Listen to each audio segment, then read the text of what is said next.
Cumbres borrascosas de Emily Bronte. Capítulo 33. El día que siguió aquel lunes, como Earnshaw seguía incapaz de realizar sus tareas habituales y se quedó por ello en casa, no tardé en descubrir que me resultaría imposible permanecer al lado de mi protegida como hasta entonces.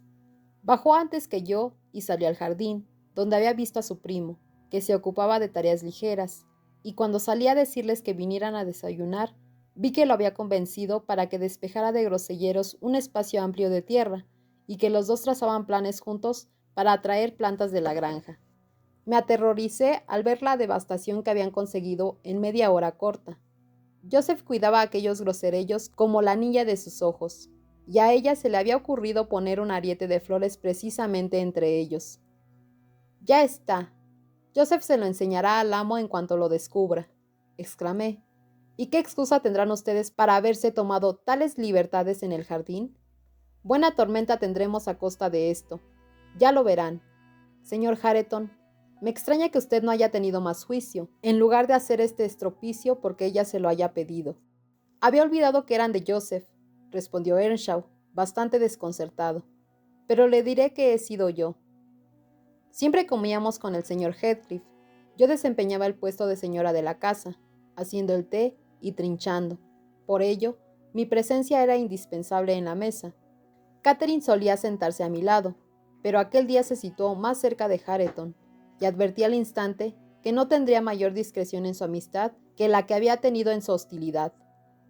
Ahora bien, procure no hablar demasiado con su primo, ni fijarse mucho en él, le recomendé en voz baja mientras entrábamos en la habitación. Eso molestaría al señor Heathcliff, desde luego, y se pondría furioso contra los dos. «No lo haré», respondió ella. Al cabo de un minuto, se había acercado furtivamente a él y le echaba prímulas en el plato de gachas. Él no se atrevió a hablar con ella allí, apenas se atrevía a mirarla, si bien ella siguió provocándolo, hasta que en 2 ocasiones él estuvo a punto de echarse a reír, y yo fruncí el ceño, y entonces ella miró hacia el amo, que tenía la cabeza ocupada en cosas ajenas a su compañía, como daba a entender su semblante. Y Catherine se puso seria un instante, escrutándolo con seriedad profunda. Después se volvió y se puso de nuevo a hacer tonterías, hasta que, por fin, Hareton soltó una carcajada ahogada. El señor Heathcliff dio un respingo y echó una rápida ojeada a nuestras caras. Catherine la recibió con su aspecto acostumbrado, nervioso y de desafío al mismo tiempo, que Heathcliff aborrecía. «Menos mal que no te tengo a mi alcance», exclamó. «¿Qué diablo te posee para que me estés mirando constantemente con esos ojos infernales? Bájalos, y no vuelvas a recordarme tu existencia. Creía haberte curado del vicio de reír». «He sido yo», murmuró Hareton. «¿Qué dices?», preguntó el amo.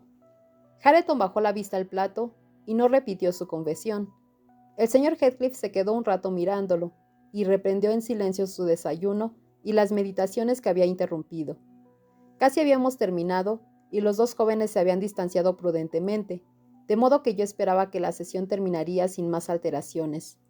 Y entonces apareció en la puerta Joseph, cuyos labios temblorosos y cuyos ojos de furia desvelaban que había descubierto el ultraje que se había cometido contra sus preciados arbustos.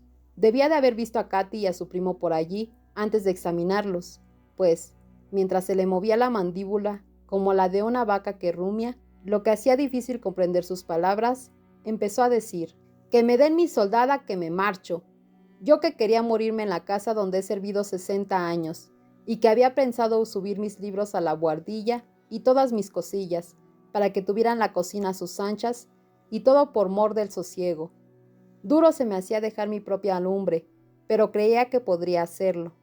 Pero ahora, ella me ha quitado mi huerto, y le digo de corazón, amo, que no lo soporto. Sométase usted al yugo si quiere. Yo no estoy hecho a él, y un viejo no se acostumbra fácilmente a cargar nuevas. Antes preferiría ganarme el sustento y la cena picando piedra como peón caminero». Bueno, soy idiota. «Abrevia», lo interrumpió Heathcliff. «¿De qué te estás quejando? No pienso intervenir en ninguna disputa entre Nelly y tú. Por mí, puede tirarte a la carbonera». «No es Nelly», respondió Joseph. Yo no me iría a causa de Nelly. Con todo lo mala e inútil que es, esa no es capaz de robarle a nadie el alma. Gracias a Dios. Nunca ha sido tan hermosa como para encandilar al que la mirara. Es esa moza malvada, desgraciada, la que ha embrujado a nuestro muchacho, con sus ojos desvergonzados y sus modales descarados, hasta que...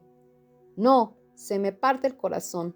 Se le ha olvidado todo lo que he hecho por él, y todo lo que cuidaba de él, y ha ido, y ha arrancado toda una hilera de los groselleros mejores en el huerto, y dio rienda suelta a sus lamentaciones, hundido de pesar por los terribles agravios que había sufrido, y por la ingratitud y el carácter peligroso de Earnshaw. ¿Está borracho este hombre?, preguntó el señor Heathcliff. ¿Se está quejando de ti, Hareton? He arrancado 2 o 3 arbustos, contestó el joven, pero voy a plantarlos otra vez. ¿Y por qué los has arrancado?, dijo el amo.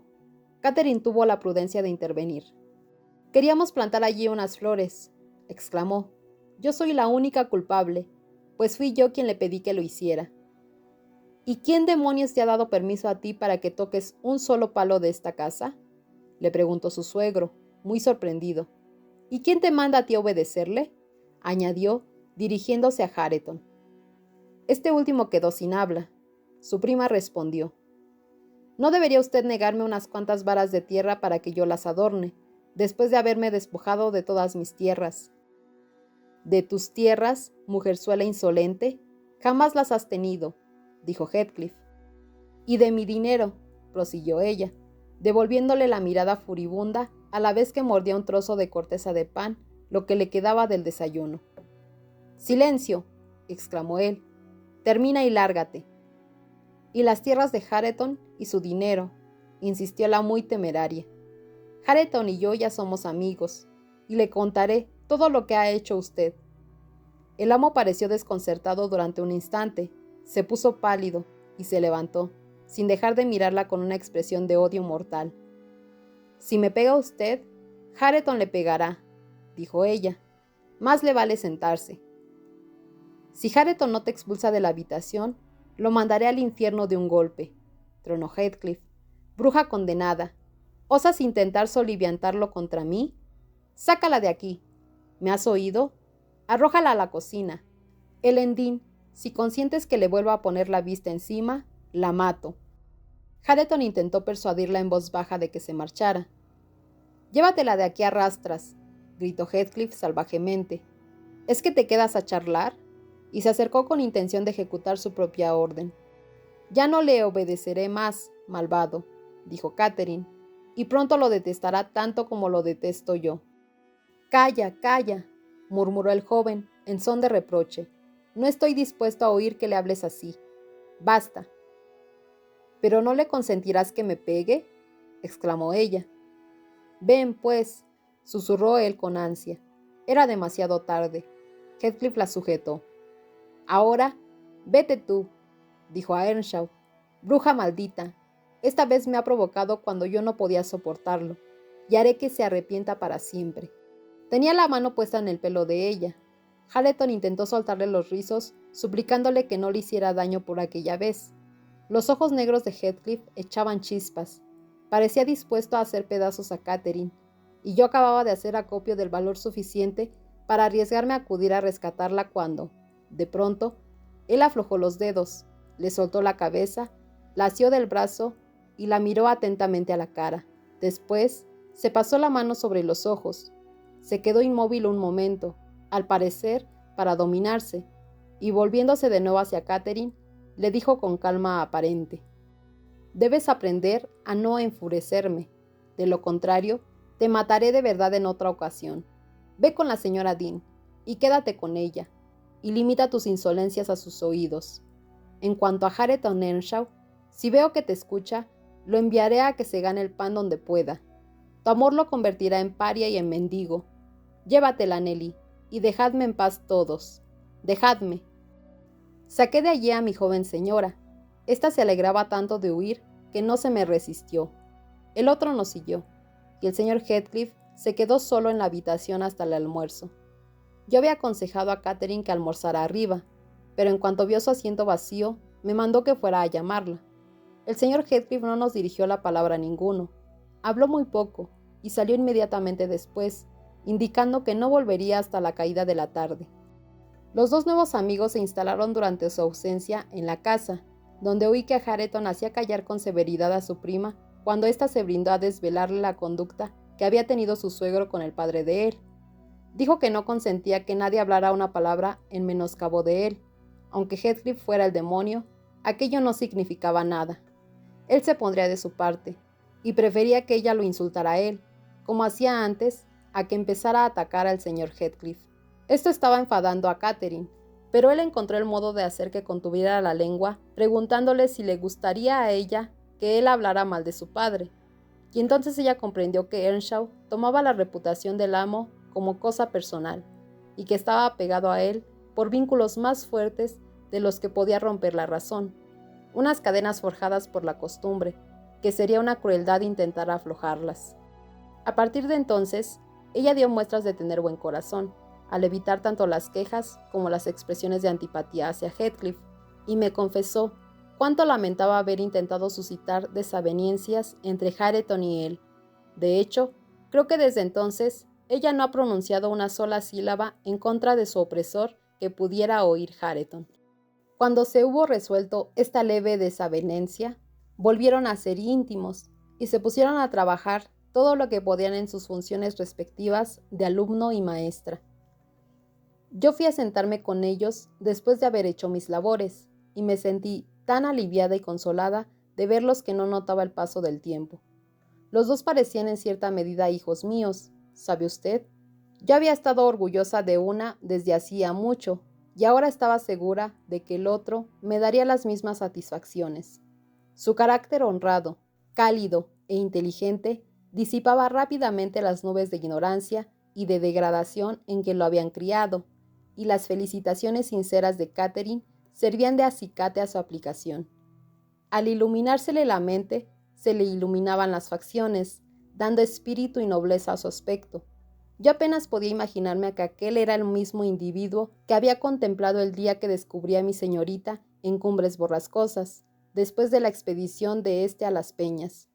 Mientras yo los admiraba y ellos trabajaban, cayó la noche, y regresó con ella el amo.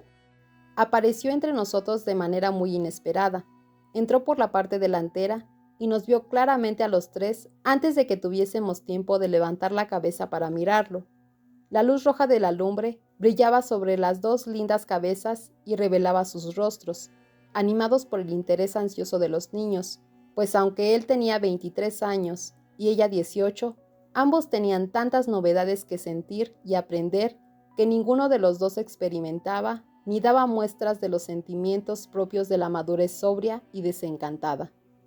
Levantaron los ojos juntos para encontrarse con el señor Heathcliff. Quizá usted no haya observado nunca que los ojos de ambos son exactamente iguales, y son los de Catherine Earnshaw. La Catherine actual no tiene ninguna otra semejanza con ella, sino es la extensión de la frente y un cierto arco de las aletas de la nariz que la hace aparecer más bien altanera, lo quiera ella o no.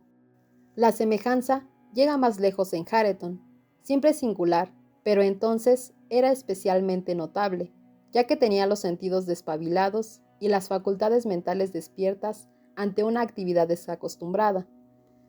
Supongo que esta semejanza desarmó al señor Heathcliff. Este se llegó a la lumbre con una agitación evidente, que se pasó enseguida cuando miró al joven, o más bien diría yo que su agitación cambió de carácter, pues la seguía teniendo. Tomó el libro de la mano de Earnshaw, echó una ojeada a la página abierta y lo devolvió después sin hacer ningún comentario.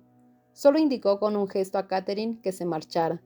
Su compañero no quedó atrás mucho tiempo, y yo también me disponía a marcharme, pero él me mandó que siguiera sentada. «Es una conclusión deficiente, ¿no es así?», observó, después de haber meditado un rato sobre la escena que acababa de presenciar. ¿Acaso no es un remate absurdo de mis esfuerzos violentos? Allego piquetas y mandarrias para derribar las dos casas, y me adiestro para ser capaz de trabajar como un Hércules. Y cuando todo está dispuesto y en mi poder, descubro que se han esfumado mi deseo de quitar una sola teja de sus tejados.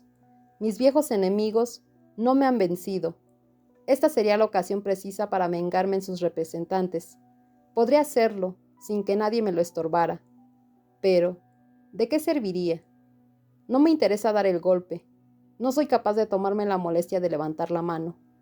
Dicho así, parece como si yo hubiera estado trabajando todo este tiempo con el único fin de dar muestras de un bonito rasgo de magnanimidad. No es así, ni mucho menos. Es que he perdido la capacidad de disfrutar de su destrucción, y estoy demasiado perezoso para destruir por nada. Nelly, se avecina un cambio extraño. Estoy ahora mismo en sombra. Me intereso tan poco por mi vida diaria que apenas me acuerdo de comer y beber.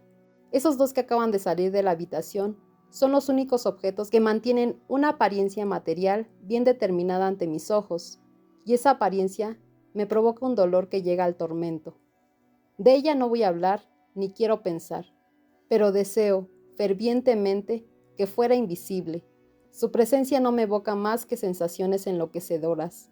Él me conmueve de un modo diferente, a pesar de lo cual quisiera no volver a verlo, si pudiera hacerlo sin parecer loco.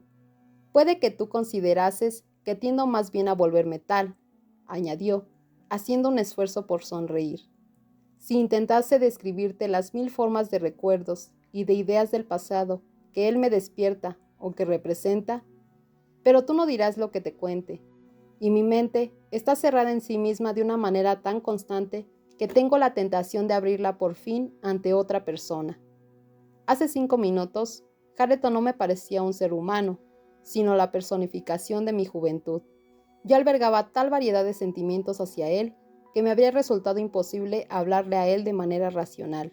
En primer lugar, su semejanza sorprendente con Catherine lo relacionaba con ella de un modo espantoso. Pero que tú podrías suponer el factor más potente para apoderarse de mi imaginación, es en realidad el menor de todos. Pues, ¿qué hay que yo no asocie con ella? ¿Y qué hay que no me la recuerde?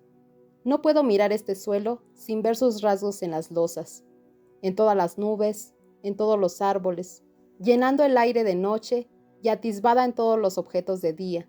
Me rodea su imagen, los rostros más corrientes de los hombres y mujeres. Mis propios rasgos se burlan de mí con su semejanza. El mundo entero es una colección terrible de recuerdos de que ella existió y yo la he perdido. Pues bien, el aspecto de Hareton era el fantasma de mi amor inmortal, de mis intentos desesperados por defender mis derechos, mi degradación, mi orgullo, mi felicidad y mi angustia.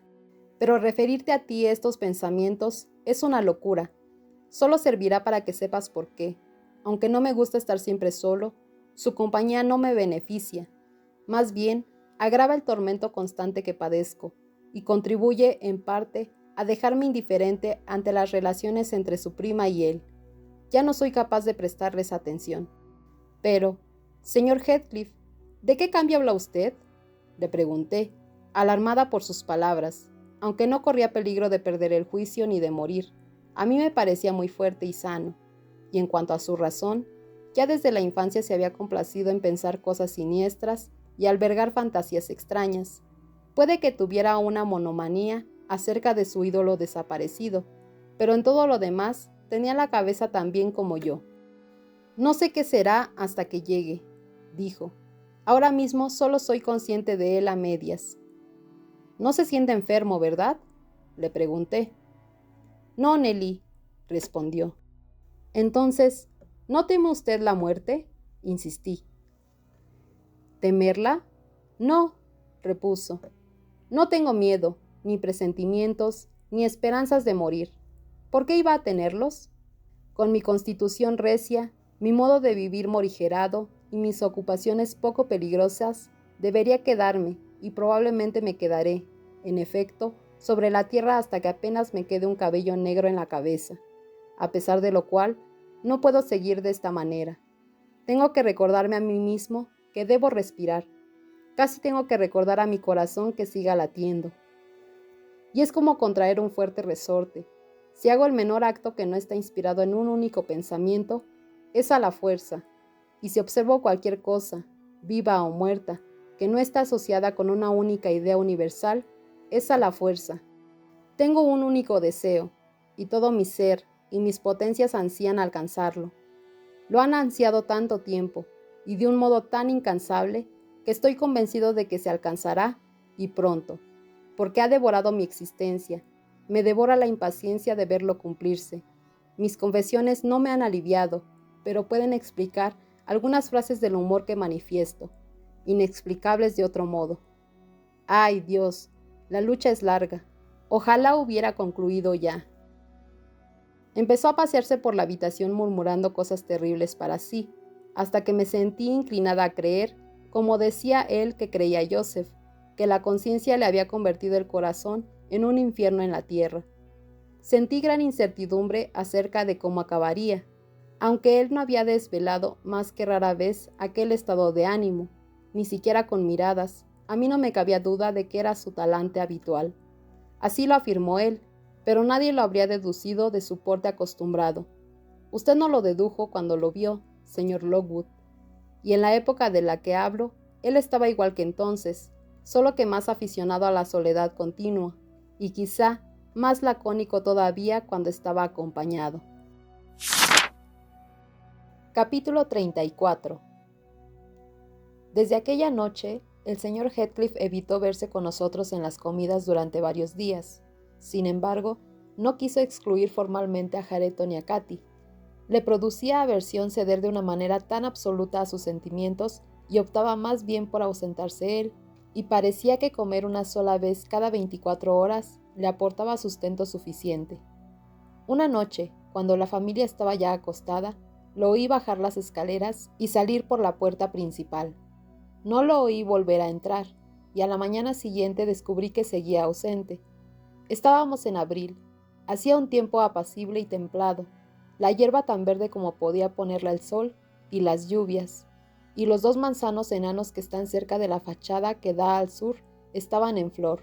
Después del desayuno, Catherine se empeñó en que yo trajera una silla y me sentara con mis labores bajo los abetos que están al extremo de la casa, y engatusó a Hareton, que ya se había recuperado perfectamente de su percance, para que cavara y dispusiera su jardincillo, que se había trasladado a aquel rincón a causa de las quejas de Joseph. Yo estaba gozando cómodamente de la fragancia primaveral que me rodeaba y del azul suave y hermoso del cielo, cuando mi joven señora, que había corrido hasta cerca del portón a recoger unas raíces de prímulas para el arriate, volvió con solo la mitad de su carga y nos hizo saber que entraba el señor Heathcliff.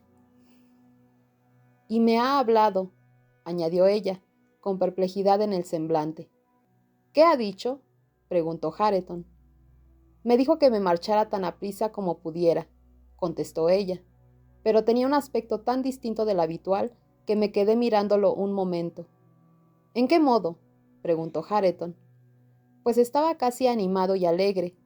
«No, nada de casi. Estaba muy emocionado, animoso y contento», respondió ella. «Eso es que pasearse por la noche lo divierte», observé, fingiendo despreocupación, pero en realidad tan sorprendida como ella, y deseosa de asegurarme de la verdad de su afirmación, pues ver al amo contento no era espectáculo de todos los días. Tracé una excusa para entrar. Heathcliff se hallaba de pie ante la puerta abierta.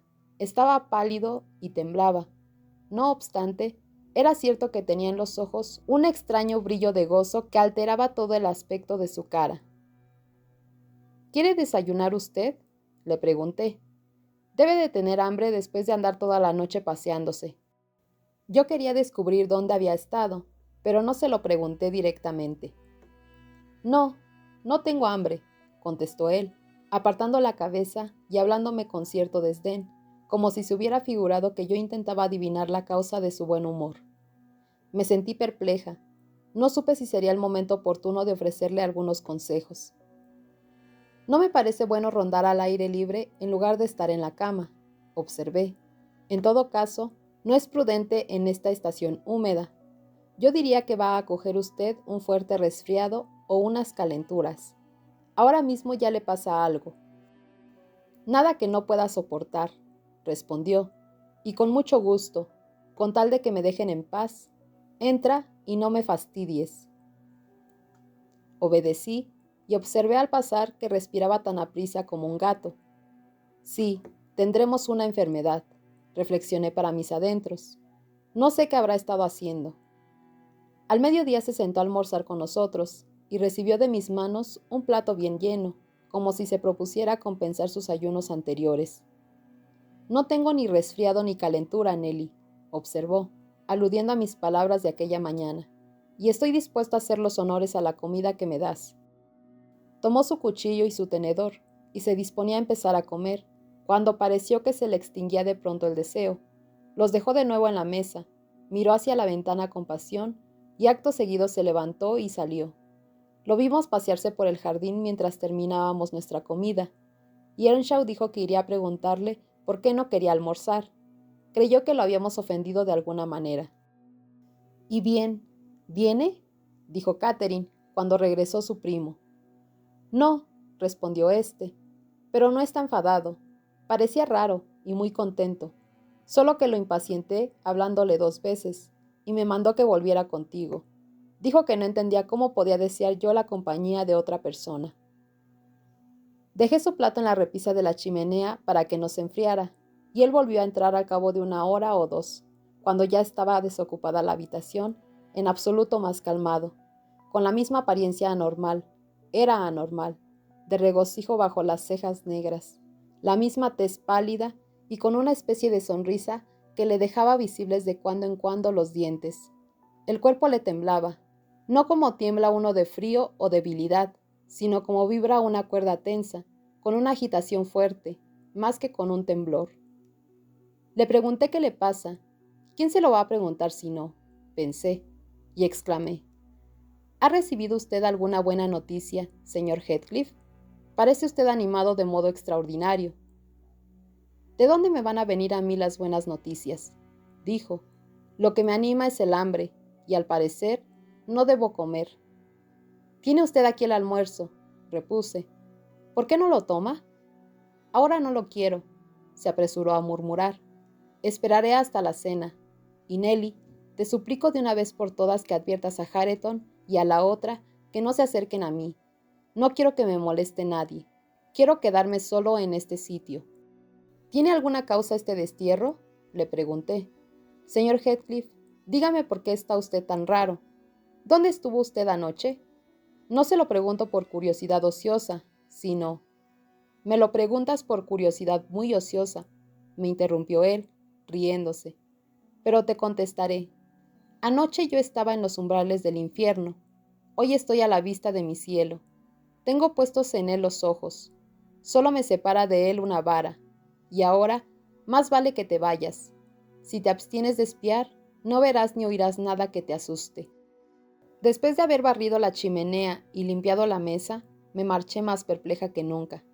Aquella tarde no volví a salir de la casa, y nadie interrumpió su soledad hasta que, a las 8 de la noche, me pareció oportuno llevarle una vela y su cena, a pesar de que no me había llamado. Estaba apoyado en el antepecho de una ventana abierta, pero sin asomarse. Tenía la cara vuelta hacia la oscuridad del interior. El fuego se había reducido a cenizas. La habitación estaba llena del aire húmedo, benigno, de aquella tarde nublada, y tan silencioso que no solo se oía el murmullo del arroyo de Gimmerton, sino también sus borboteos sobre los guijarros o alrededor de las piedras grandes que no podía superar. Solté una exclamación de descontento al ver el estado lastimoso de la lumbre, y empecé a cerrar las ventanas, una tras otra, hasta que llegué a la suya. ¿Debo cerrar esta?, le pregunté, para atraer su atención, pues no se movía. Mientras yo hablaba, le dio la luz en la cara. Ay, señor Lockwood, no puedo expresarle el susto tan terrible que me dio esa imagen de un momento. Esos ojos negros, profundos, esa sonrisa y esa palidez espectral.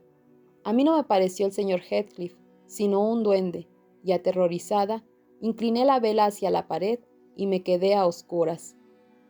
Sí, ciérrala, dijo él con su voz familiar. Mira, qué torpeza más absoluta. ¿Por qué has puesto la vela en horizontal? Trae otra, aprisa. Salí corriendo, en un necio estado de temor, y dije a Joseph, el amo quiere que le lleves una luz y reavives la lumbre, pues yo no me atreví a volver a entrar en esos momentos. Joseph echó unas brasas en la pala y marchó, pero volvió inmediatamente con ella y con la bandeja de la cena en la otra mano, explicando que el señor Heathcliff se iba a acostar y no quería comer nada hasta la mañana siguiente.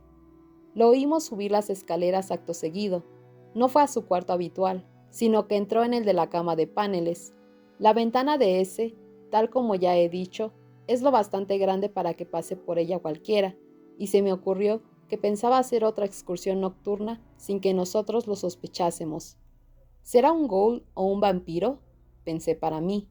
Yo había leído acerca de esos demonios horribles en forma humana, y después me puse a reflexionar, recordando que yo lo había criado de niño, y que lo había visto crecer hasta que fue mozo, y que lo había seguido casi durante toda su vida, y comprendí lo absurdo que sería dejarse dominar por esas ideas horribles.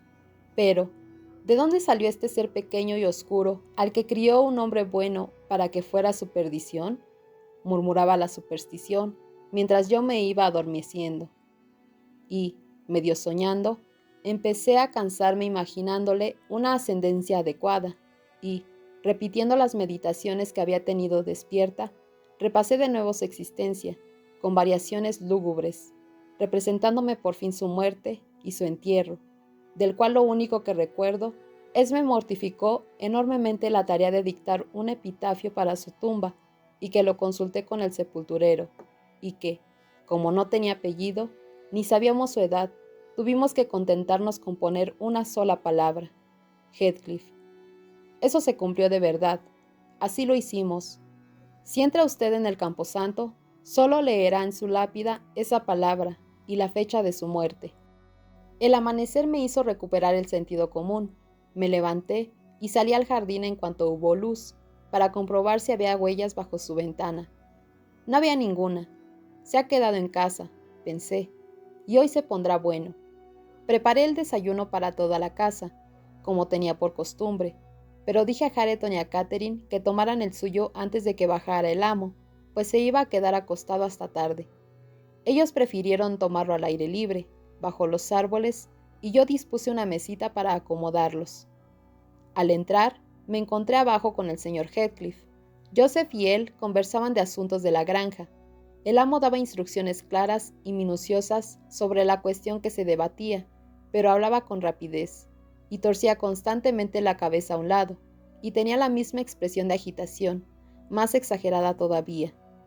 Cuando salió Joseph de la habitación, él tomó asiento en el lugar que solía ocupar, y le puse delante un tazón de café. Él se lo acercó, y apoyó después los brazos en la mesa, y miró a la pared de enfrente, observando, según me pareció a mí, una parte determinada de ésta, arriba y abajo, con ojos inquietos, relucientes y con un interés tan ansioso que dejó de respirar durante medio minuto seguido. «Vamos», exclamé, metiéndole en la mano algo de pan.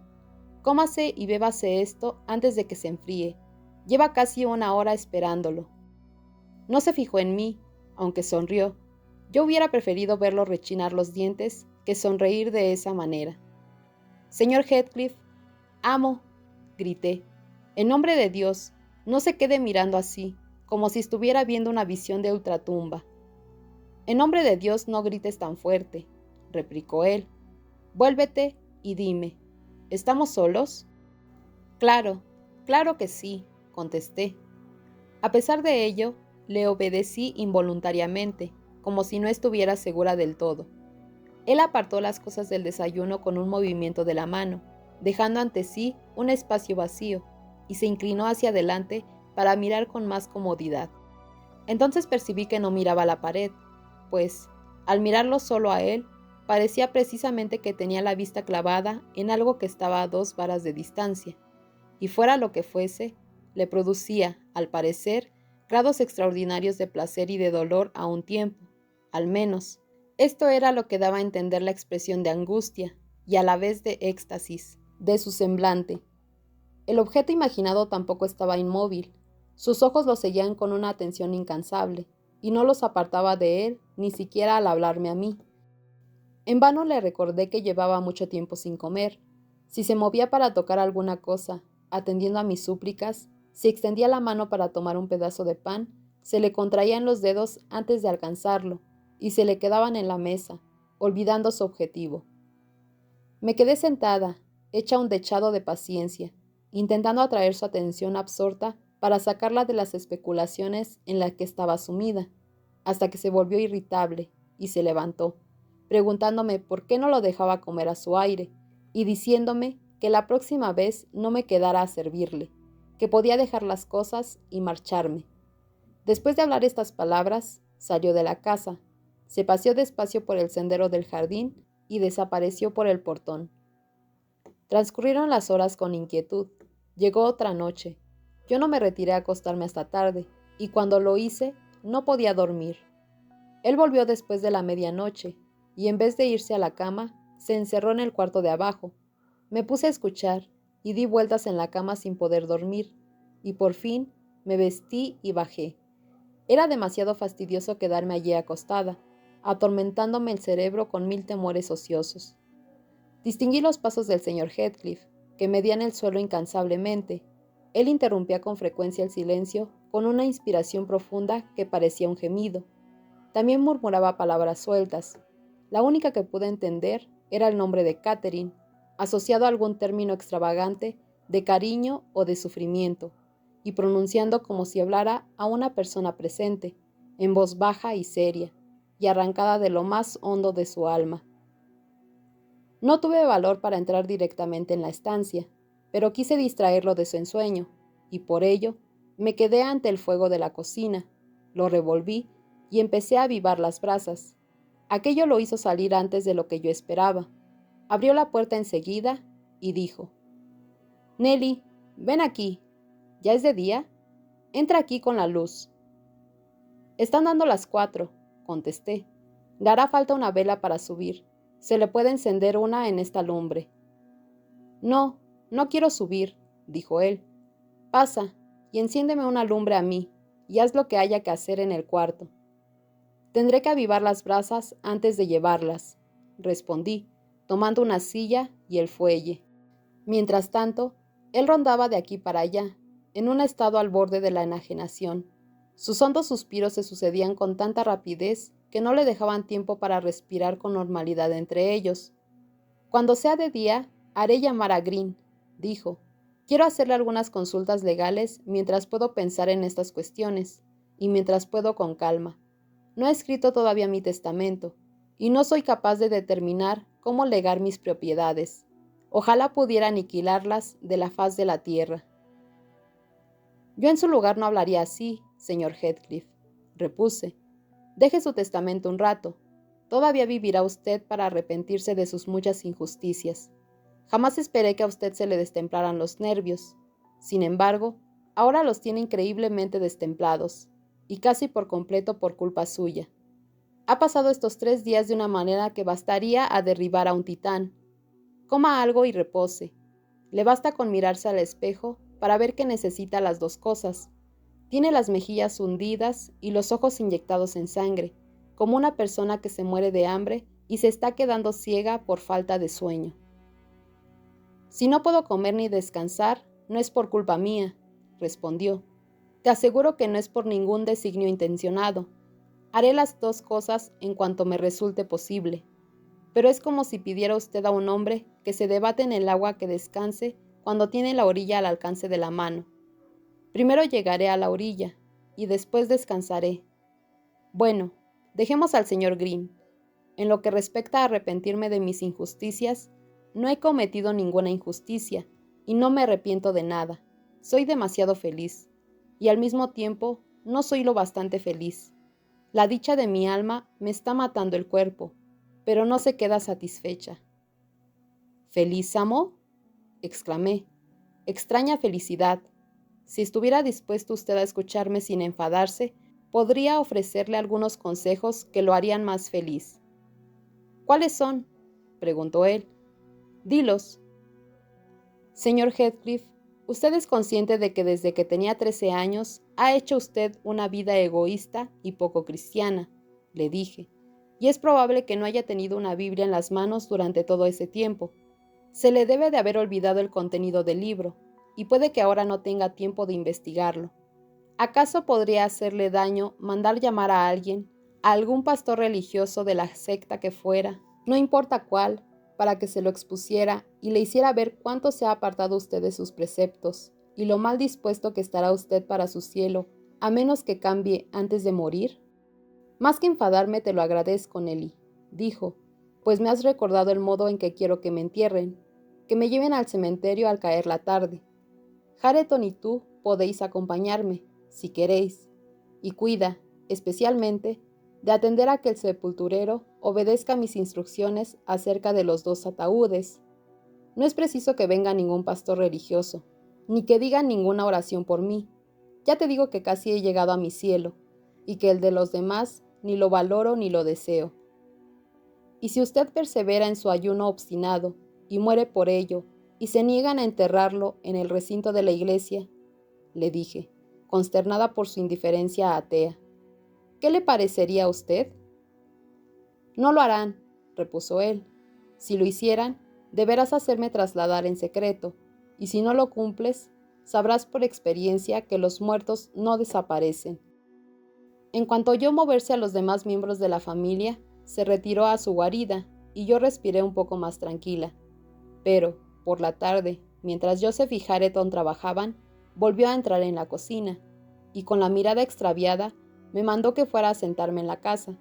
Quería que lo acompañara alguien. Yo me negué. Le dije claramente que sus palabras y su comportamiento extraños me asustaban, y que no tenía valor ni voluntad de hacerle compañía yo sola. Me parece que me tomas por un diablo, dijo, con su risa lúgubre, por ser un demasiado horrible para vivir bajo el techo de una casa decente. Después, dirigiéndose a Catherine, que estaba presente y se había refugiado tras de mí al acercarse él, añadió con un tono medio de burla. ¿Quieres venir tú, pajarilla? No te haré daño. No, para ti me he vuelto peor que el demonio. Bueno, hay uno que no rehuirá mi compañía. Por Dios, esta es inflexible. Oh, maldita sea, es indeciblemente excesivo para que lo soporte la carne y la sangre, ni siquiera la mía. No pidió la compañía de nadie más. Al crepúsculo, entró en su cuarto. Lo oímos gemir y murmurar para sí durante toda la noche, y hasta bien entrada la mañana. Hareton estaba deseoso de entrar, pero yo le dije que fuera por el señor Kenneth y que éste entraría a verlo. Cuando llegó y pedí permiso para entrar e intenté abrir la puerta, me la encontré cerrada con llave, y Heathcliff nos mandó al infierno. Dijo que estaba mejor y que quería que lo dejaran solo, de modo que el médico se marchó. La noche siguiente fue muy lluviosa. De hecho, estuvo lloviendo a cántaros hasta el alba, y cuando me daba mi paseo diario alrededor de la casa, observé que la ventana del amo estaba abierta y que entraba la lluvia a raudales. No es posible que esté en la cama, pensé. Este chaparrón lo habría dejado empapado. Estará levantado o habrá salido, pero tendré valor e iré a verlo, sin más dilaciones. Conseguí entrar por medio de otra llave y corrí a abrir los paneles, pues el cuarto estaba desocupado. Los aparté rápidamente y miré dentro. Allí estaba el señor Heathcliff, tendido de espaldas. Sus ojos me miraron con tal penetración y fiereza que di un respingo, y después me pareció que sonreía. No pude creer que estuviera muerto, pero tenía la cara y el cuello empapados de lluvia, y estaba completamente inmóvil. La hoja de la ventana, que se agitaba de un lado a otro, le había rozado una mano que tenía apoyada en el alféizar. No le salía sangre de la piel herida, y cuando la toqué con los dedos, ya no pude dudarlo más. Estaba muerto y rígido. Cerré la ventana y eché el pestillo. Le retiré de la frente los cabellos largos y negros, la ropa de cama chorreando. Intenté cerrarle los ojos, apagar, si era posible, aquella mirada espantosa de regocijo, que parecía viva, antes de que la contemplase nadie más. No se cerraban, era como si se burlaran de mis intentos, y sus labios entreabiertos y sus dientes blancos y agudos también se burlaban. Dominada por un nuevo arrebato de cobardía, llamé a Joseph a gritos.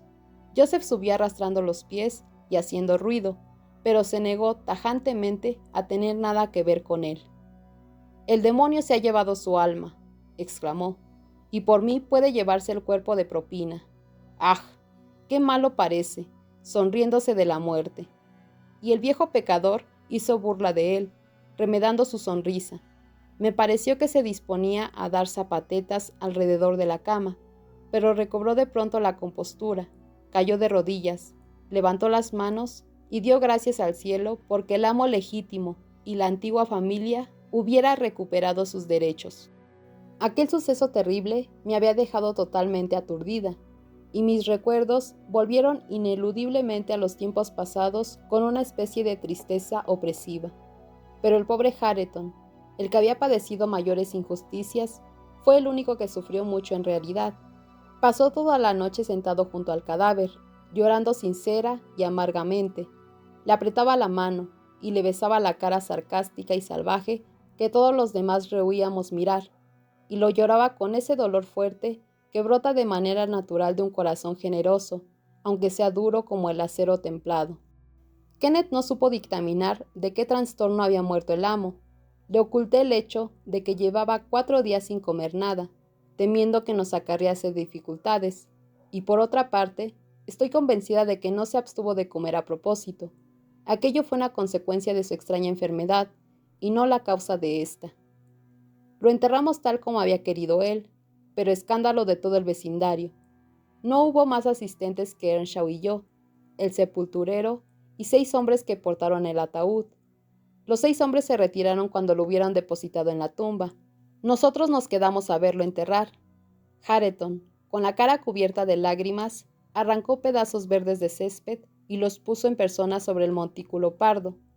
Ahora ya está tan igualado y cubierto de vegetación como los montículos que lo acompañan, y yo espero que su habitante duerma tan bien como los de estos. Pero si pregunta a las gentes del campo, le dirán, jurándoselo sobre la Biblia, que anda.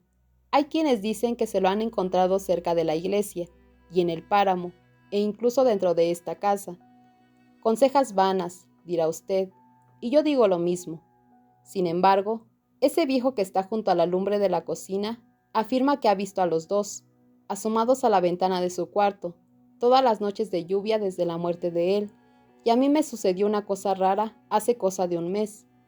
Me dirigí a la granja una noche oscura que amenazaba tormenta, y en el recodo mismo de las cumbres me encontré a un muchachito que llevaba por delante una oveja y 2 corderillos. Lloraba terriblemente, y yo me figuré que los corderos eran juguetones y no se dejaban conducir. «¿Qué te pasa, hombrecito?», le pregunté. «Allí están Heathcliff y una mujer, bajo el risco», sollozó, «y yo no me atrevo a pasar por delante de ellos». Yo no vi nada, pero ni las ovejas ni él querían seguir adelante, de modo que le dije que tomara por el camino de más abajo. Seguramente habría suscitado los fantasmas él mismo, al cruzar los páramos solo, pensando en los disparates que había oído repetir a sus padres y a sus compañeros, aunque, con todo, a mí ya no me gusta salir de noche, y no me gusta estar sola en esta casa triste. No puedo evitarlo. Me alegraré cuando la dejen y se muden a la granja. ¿Se van a la granja entonces?, le pregunté. Sí, respondió la señora, en cuanto se casen, que será el día de Año Nuevo. ¿Y quién vivirá aquí, entonces? Pues Joseph cuidará la casa, y tendrá quizá a un mozo para que le haga compañía. Vivirán en la cocina, y el resto estará cerrado, para que lo disfruten los fantasmas que quieran habitarlo, observé. No, señor Lockwood, dijo Nelly, negando con la cabeza. Creo que los muertos están en paz, pero no está bien hablar de ellos con ligereza. En ese momento se abrió el portón del jardín. Volvían los paseantes. Esos no tienen miedo a nada, gruñí, observando su llegada por la ventana. Juntos plantarían cara a Satanás y a todas sus legiones.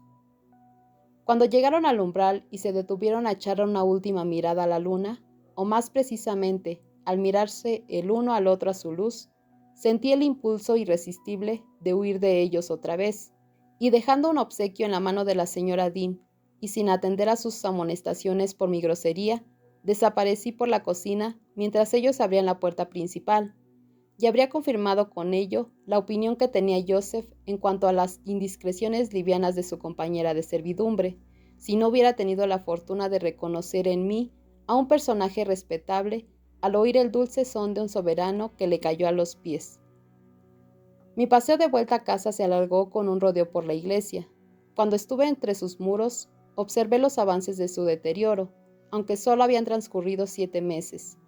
En muchas ventanas se veían agujeros negros provistos de vidrio, y había tejas que asomaban aquí y allá, fuera de la línea del borde del tejado, y que irían cayendo a poco con las tormentas del próximo otoño. Busqué las 3 lápidas en la ladera contigua al páramo, y no tardé en encontrarlas. La central, gris, estaba semienterrada entre brezos, la de Edgar Linton, solo adornada por el césped y el musgo que le subía por la base, la de Heathcliff, aún desnuda. Pasé un rato junto a ellas. Bajo aquel cielo benigno, vi aletear las mariposas entre el brezo y las campánulas. Escuché el viento suave que soplaba entre la hierba y me pregunté cómo era posible que nadie pudiera atribuir sueños agitados a los que dormían en aquella tierra tan tranquila.